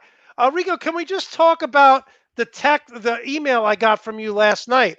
Rico sends me an email and says, I'm in New Jersey. What time do I go on? Do you not know how time works? East Coast, West Coast. If I tell you you're coming on 9 o'clock West Coast, it's still 12 o'clock East Coast. What confused you about the time change? Well, I just wanted to make sure. I don't know why. I just wanted to double check. I figured, you always say that I'm a little bougie. So I just wanted to do what a bougie entertainer does, and I wanted to check Rico, you were confused about the time change because it makes no difference if you're in New Jersey, if you're in Florida, if you're in Wisconsin, Chicago. You go on the same time every week. Let me tell you, I didn't have the kid. I am lucky. I woke up. We owe Melissa me even making the show today because I had my alarm set for early this morning, 9 o'clock. I woke up and said, "Oh, I'm in Jersey." went back to sleep. And if the power didn't go out in my apartment in our house, she wouldn't have called me 17 times to get me up. I would have totally missed the show by a mile. Wow. Thank God. I thank God for the power going out. It was God working here with mysterious I have ways. about 30 pages of notes every show. Rico wakes up 5 minutes before. We're talking about. I am up a solid hour and I do my homework the night before, but I was on a plane last night and then landed, and then today this is my day one in Jersey. So, Rico, what's that background behind you? I see all like writings up there. What is that? Oh, that's nice. You didn't do that. No. My sister did it. I'm in the basement of my house in Jersey, my family's house. Spent several days in that basement, several nights in that basement, going over your fantasy football draft with the 7 different computers that you have set up. It's almost like your home fantasy football office. And look, your hair's it looks down today. I got a haircut the other day. I had a guy come in, but I see I got a little pop up there. I had a guy come to my house on the last day in California. They shut us down again. And it was like, so I had to pay a guy a little extra money to come to the house, somebody I knew. Okay, Rico, little civil war going on between you and your good friend Levi. Steelers at the Bills. I gave you this game. Mike already tweeted me, whatever you do not give Rico the Bills game. We need this game. Please don't let him pick it. He is the mush when it comes to the Steelers and when it comes to the Rams. Are you and Levi betting on this game, first of all? Me and Levi have had this. We literally had multiple conversations about it, but he even said this too. He goes, we both love the Bills in this game, but we want to see the Steelers win. Just because the Steelers have been thrown under the bus. Why does he want to see the Steelers win? Well, he just wants to see him because me and Levi love underdogs. And so, Pittsburgh has become like all of a sudden like this. The team that's going thrown to the curb. Like nobody cares about them no more.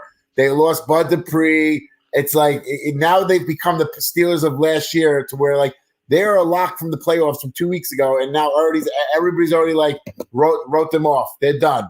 And fresh mozzarella, like my Cynthia is saying here.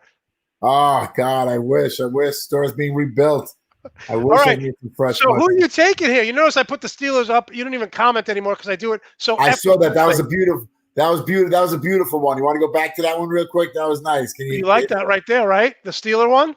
Yeah, that's you nice like this one, Rico? It's all right. It looks like a shirt. It looks like a shirt from like a Steeler game. But this one's better for you, right? They all had right, I'm taking the Bills here. I think the Bills roll. I'm gonna go with the Steelers, but everything in my heart tells me that the Bills are gonna roll too. Everything tells me, and that's the thing. Everybody I've talked to is on the Bills. As a matter of fact, my buddy from California called me right before the show and said, "What's the biggest bet you can put in New Jersey?" And I told him, I said, I don't know anybody I can bet with New Jersey no more. I haven't lived here in a while. Rico, you know someone. Come on. All right. I know like 2 guys, but I'm not going to call them after 2 years and be like, hey, let me put a bet in. I said, what's the bet? He goes, I want to take the Bills. And now he was talking like he wanted to bet like $5,000. I was like, he's so confident. Then he asked me, he goes, how much? What's the most that you want to bet on this game? And I was like, I'll bet $100. That's all I got. That's all I'm doing. So everyone you know is taking the Bills, and that's not deterring you any way, shape, and form. And my final question is, before you pick a winner, you figure you're going home back to New Jersey, no shave? No, I actually, you know what? I wanted to let it go a minute. You think I should shave it off, huh? I think it's getting a little Grizzly Adams type. I know. Andrea said to shave it, so I might have to listen to my girl. All right. Rico, so everyone's picking everyone. I know when Mike watches this show, he gets home at 1:00. He's going to watch this show from work, and he's going to freak out that you're picking the Steelers. Well, I'm picking the Steelers purely. Remove me being a Steeler fan. Remove all my crazy Pittsburgh stuff. When everybody picks one side, it's usually the other side. If not, the line would be more than 2. Right now, the line I saw this morning was 2. So, people are betting. It's not, this is a football game decided by a field goal here. This isn't the blowout that everybody's assuming it's going to be. There must be matchups there. Like, if the Bills can't stop the short pass, this game's going to be a Steeler blowout. You know, All right, well, give me a score. We remember Redskins. One of their things, their defensive linemen, they're big, they're tall. They tipped more passes in last week than happened to Pittsburgh all year. All right, give us a score. So I'm going to say Pittsburgh is going to win 32-28. Oh God! All right, listen. I hate you right now. I hate you. Where's J and B Jacks? Where are they? All right, Rico. Listen, I'm very happy. By the way, they go to each other's house for holidays and stuff. Like when I talked to them, I said to Jay, I said, "Do you guys even like each other?" He goes, "Oh, we go to each other's house for Christmas." Yeah, they're just two opposite people who just get along, and it's all in fun. There's no mean spirited there. It's not like me and you who deep down inside despise one another. All right, Rico, I'm putting this up for you. Fantasy football. Try to bring you some luck, because let's be honest, 8-5. I win this. It's all but over. It's a wrap. It's a wrap. I'm buying a gift card tomorrow. From here on in, it's a must-win for you all time. So I picked the first one, and you're going to cry when I say this because it's the last time I could use him. I'm taking Aaron Rodgers. Ooh, God! I'm gonna have to go. I'm gonna go outside the box today, and I'm gonna go against the terror. I'm doing a Levi move. This is a Levi move right here. I'm going to be taking, and it kills me because I want to take. I don't know if I can use Russell Wilson anymore, so I don't. You can't. No, I can't. Neither of us can. No. So my only other shot here is I'm going to take Ryan Tannehill at Jacksonville. I know. Wow. I know. Wow, you're really panicking. They're not bad against the run, and I think they're going to force them into doing it. Let me ask you this question: if you weren't down 8-5, you wouldn't be gambling like this. You would take another quarterback. Yeah, I would take another quarterback. But all right, who's your running back? I think I know who you're going to take a running back now. Who do you think? You think I'm going to take? Take Dalvin Cook, or I'm going to take Aaron Jones? I think you're going to take Dalvin Cook. Well, I'll take. You know what? I'll let you. No, I'm going to take Dalvin Cook. All right, I'm going to go with Derrick Henry just because they got blown out last year. So I'm taking Derrick Henry. Who are you taking? See, well, I'm glad I didn't. I was thinking that, but I would be going against my own plan of Ryan Tannehill. That's why I'm going to go with Aaron Jones. I have him. It's funny because I have him and Cook on my big money fantasy league, so I'm basically going against myself. But I'm going to go with Nick Chubb because he always plays well against. You know what? No, I'm going to go with Alvin Kamara. I'm going to go with Alvin Kamara. I'm actually pulling for you on that one because I don't need him. I'm in the playoffs in all my leagues, so I don't really. This week doesn't matter to me. Okay, and I'm going with Devontae Adams because to go with Aaron Rodgers and Adams there. Well, I guess in Miami, who would I pick go in Miami? You're going with Hopkins? Hill. No, Tyreek Hill. Tyreek Hill, yes, Tyreek Hill. Okay, then that means I'm going to go with DK Metcalf because they're playing the Jets, and I think DK Metcalf's going to have a monster game in Seattle.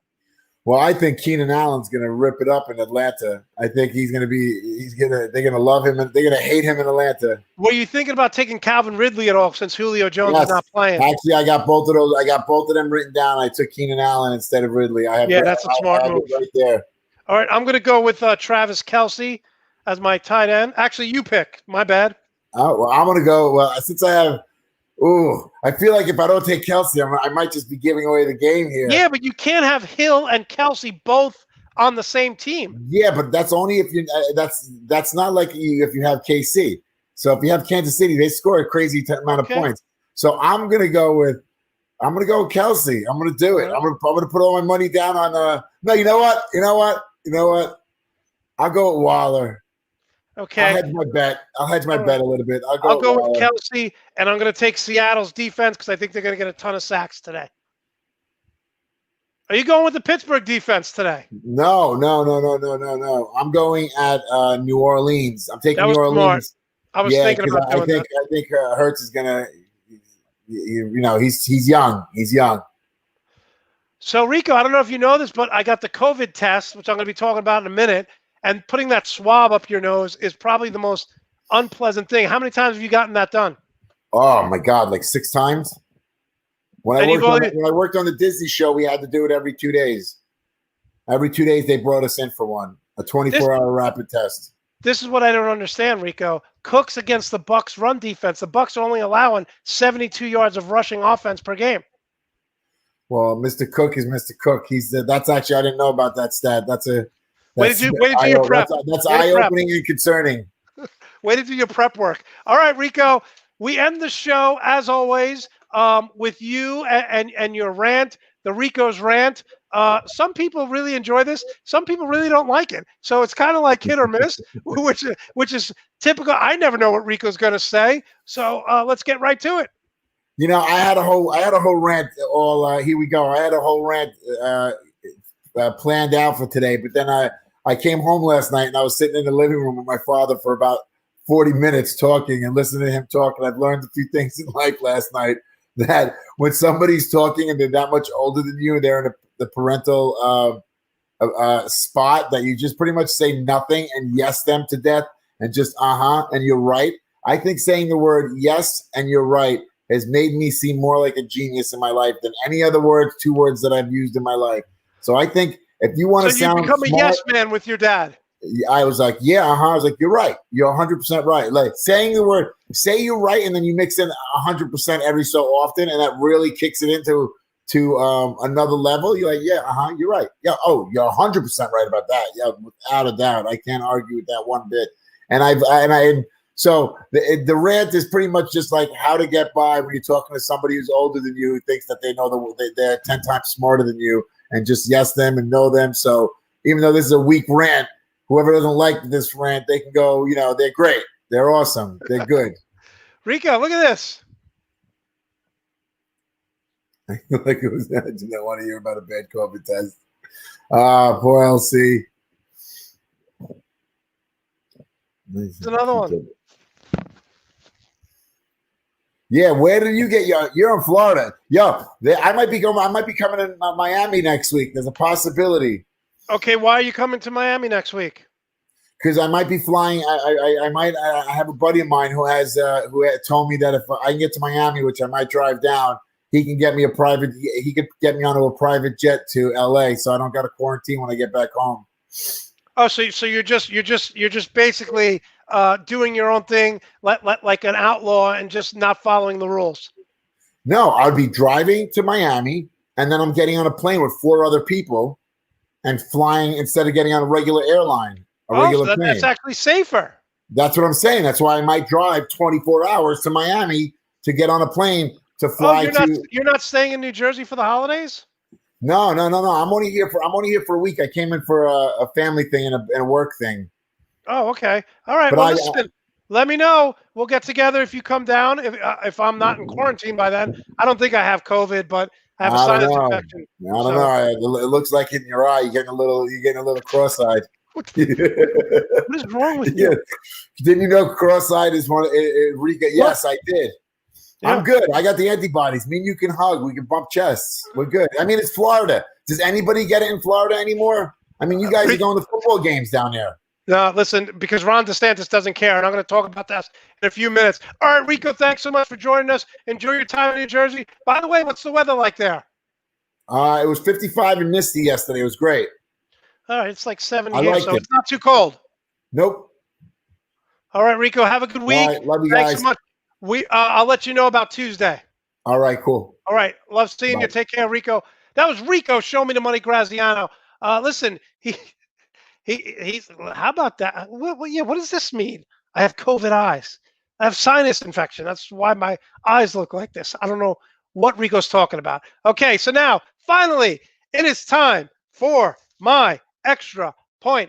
Look, guys, I'm not one to panic. I am not one to overreact with things. I went to get a COVID test here in Florida, and the line was like 50 cars. It was like a 3-hour test. So I called my sister. We looked up. I got a test at CVS. But I got to tell you, I got a little scared when I saw this line because it was the National Guard there. There were people dressed like the movie Outbreak and Dustin Hoffman. Now, look, I wear my mask when I ride, okay? I wear my mask wherever I go, whether I'm working, riding, out. If I do have COVID, I'm going to be fine. I'm not worried about it. But it's just very frustrating that I haven't gone out to a restaurant since February. I have not gone out in a social setting since February. When I go to the gym, I wear a mask, I wear gloves. But it's just other people who are not respecting my health. And that is why I'm going to get this. That's why I got the test, just to be safe. I know plenty of people who have survived it. Rico didn't have many symptoms. I'm not worried about me. I'm not worried about my family.